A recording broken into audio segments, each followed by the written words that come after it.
Kumusta? Mangyaring gumawa ng sports team o organizer account upang ma-access ang subscription section.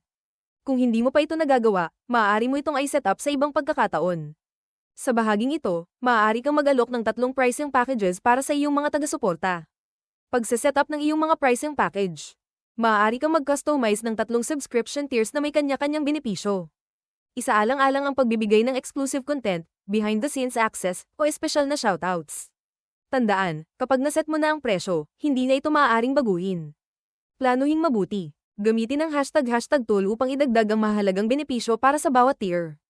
Alamin kung paano gumawa ng perks. Tingnan ang Medium guide na nakalink sa subscription section para sa mga tips kung paano magdisenyo ng perks na makakaakit ng subscribers. 10-10 strategy.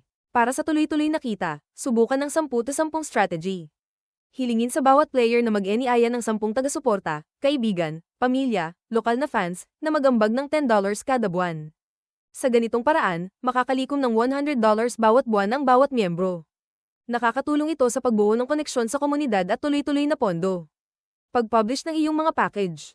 Kapag tapos ka na sa pag-set ng presyo at perks, ay publish ang iyong subscriptions upang makita at makapag-subscribe ang iyong mga taga-suporta. Ibahagi ang link sa iyong komunidad upang makapagsimula ng kumita. Pamamahala ng subscribers at kita. Subaybayan ang impormasyon ng subscribers sa members section at tingnan ang kita kada tier sa team revenue section upang makatulong sa mas maayos na pagpapasya sa hinaharap. Tuklasin ang iba pang paraan ng kita. Huwag lang umasa sa subscriptions.